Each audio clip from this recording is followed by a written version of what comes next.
proper job. I got that about when I was about 18. There, and when I was 18, I'm not gonna lie to you, I was full of myself, and I'd made a lot of mistakes in that job, 100%. When I was there, well, the long story of it all is I got sacked after 6 weeks. 6 weeks working at JD, I got sacked. I failed my probational period. There was a lot of things that contributed to this. At first, I blamed JD. I was like, oh no, it's all their fault. You can't work for these. The turnover is awful. I mean, retail in general, turnover staff is quite bad. It's just the nature of retail. Some places are a lot better than others. JD is just one of those shops where their turnover is very high. It just so happens to be that way. That's not necessarily their fault. That is just how it is. And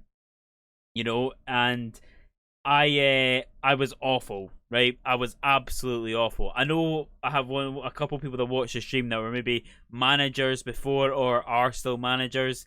I don't know how they would have managed me, and I don't know how I would have managed me, because I once showed up. I was meant to start work at 8 o'clock one day, and I think I showed up about 9:15 with a Greggs in hand, and I was on the open with another manager, so it was only the two of us that were going to be in until about 9 o'clock before the next person came in.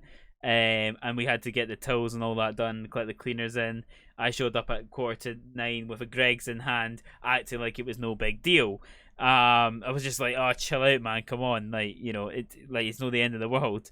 And I'm just like, oh my god, if I was a manager now and I had to deal with that is, oh man, listen, you live and you learn. But that was definitely one of the, it's up there with one of the probably the worst mistakes I made. Listen, I was young, I thought I knew better. It definitely grew me up a lot when I got sacked, and it was definitely the right call at the time.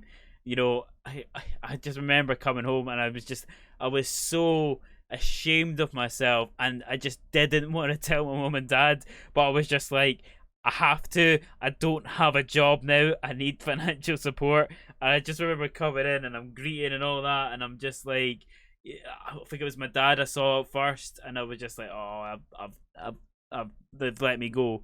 And I don't actually fully remember what I said to him. I just remember saying that I no longer worked for JD or something, and